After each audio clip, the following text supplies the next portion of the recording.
Assalamualaikum warahmatullahi wabarakatuh.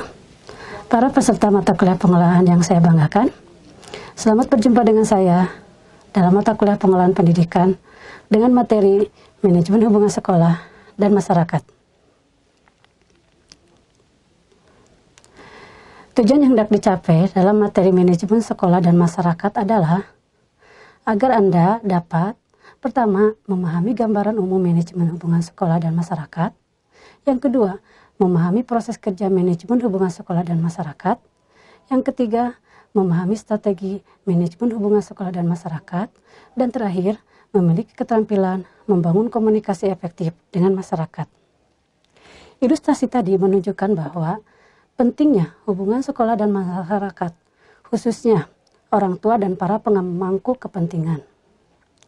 Hubungan ini akan mempengaruhi pendidikan yang ada di sekolah itu sendiri. Di satu sisi, sekolah memerlukan masukan dari masyarakat di dalam menyusun program yang relevan, sekaligus memerlukan dukungan masyarakat dalam melaksanakan program tersebut.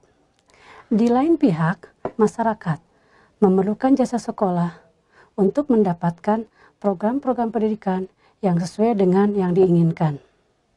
Jalinan seperti ini akan terjadi jika pimpinan sekolah aktif dapat membangun hubungan yang saling menguntungkan demi anak didik.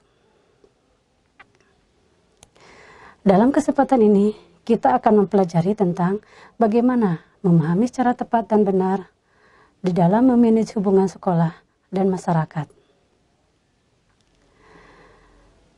Para peserta kuliah, secara etimologis, hubungan sekolah dan masyarakat atau yang biasa kita singkat dengan humas diterjemahkan dari perkataan bahasa Inggris public relation, yang berarti hubungan sekolah dengan masyarakat ialah sebagai hubungan timbal balik antara suatu organisasi sekolah dengan masyarakatnya dalam rangka mendukung fungsi dan tujuan manajemen dengan meningkatkan pembinaan kerjasama dan pemenuhan kepentingan bersama.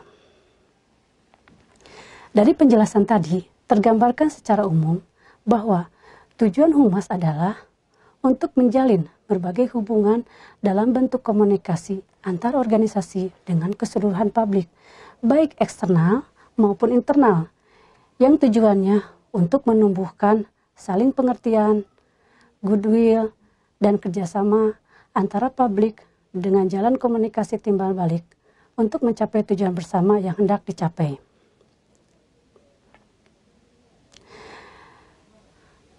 Hubungan sekolah dan masyarakat akan berjalan dengan baik apabila terjadi kesepakatan sekolah dengan masyarakat tentang policy atau kebijakan, perencanaan program, dan pengembangan strategi pelaksanaan pendidikan di sekolah tersebut. Dan hubungan dengan masyarakat ini juga akan tumbuh jika masyarakat merasakan manfaat dari keikutsertaannya di dalam program sekolah.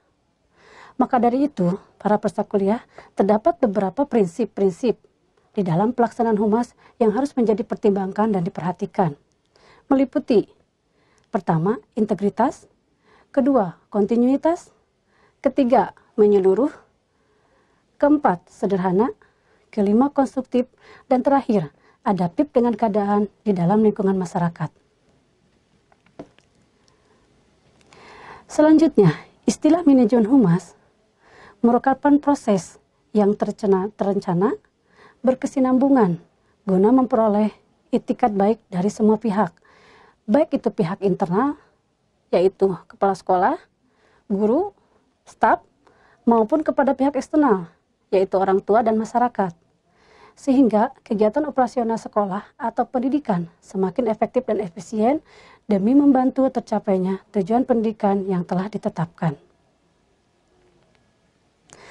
Berangkat dari pemahaman kita tentang fungsi-fungsi manajemen secara umum, maka proses manajemen humas sekurang-kurangnya terdiri dari 4 langkah, yaitu pertama, fact-finding, yang kedua, planning, yang ketiga, communication, dan yang terakhir adalah evaluating. Proses pencarian fakta atau fact-finding berarti mencari dan menemukan fakta dan data sebelum melakukan tindakan. Lalu pelaksana membuat planning atau rencana bagi organisasi tentang apa yang akan dilakukan untuk menghadapi masalah. Setelah itu, mengkomunikasikan tindakan dan kebijakan agar sesuai dengan kondisi internal maupun eksternal. Dan langkah terakhir, mengevaluasi dengan maksud mengukur ketercapaian tujuan yang direncanakan.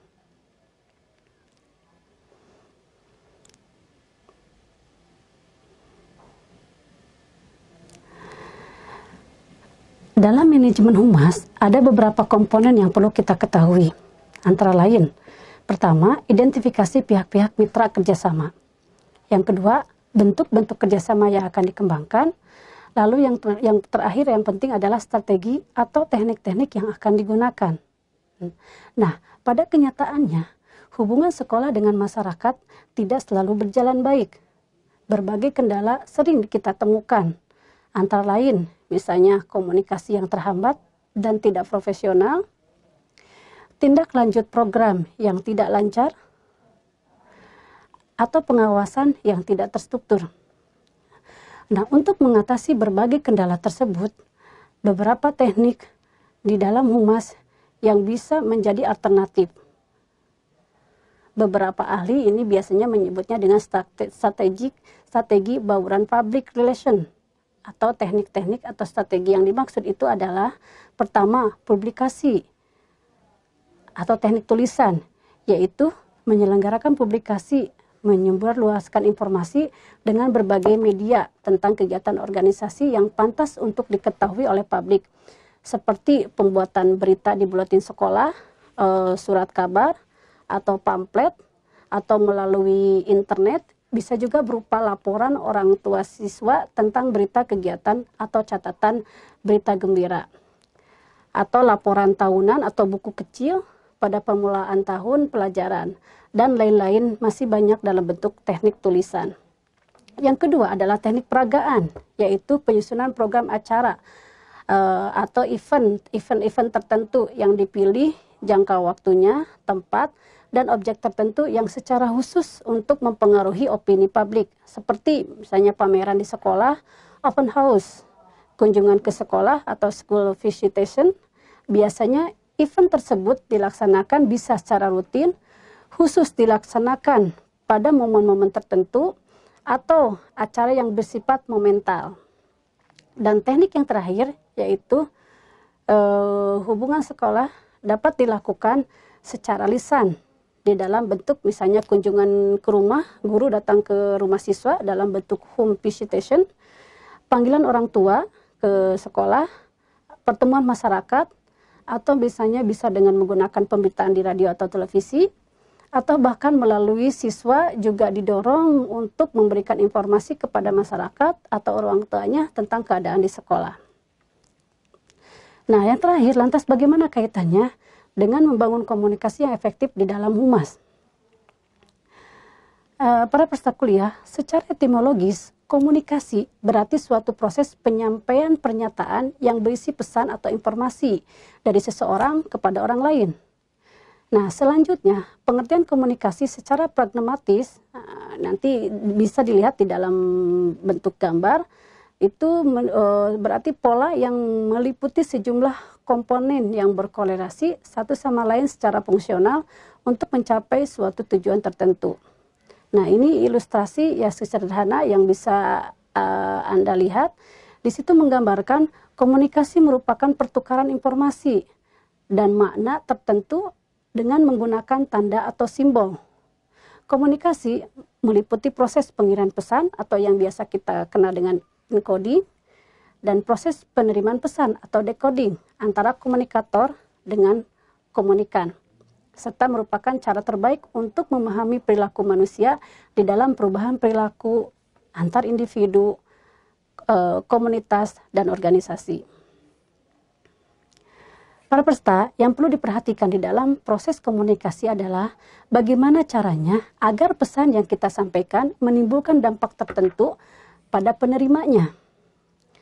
Komunikator harus mempunyai cara sedemikian rupa agar maksud dan tujuan dari apa yang disampaikan atau pesan yang kita sampaikan itu kepada komunikan dapat dimaknai, dipahami, dan dilaksanakan. Nah, adapun bentuk dari proses komunikasi tersebut bisa melalui tatap muka, antar personal, atau komunikasi kelompok, baik itu kelompok kecil ataupun kelompok besar. Juga bisa melalui media, misalnya media massa atau media nirmasa.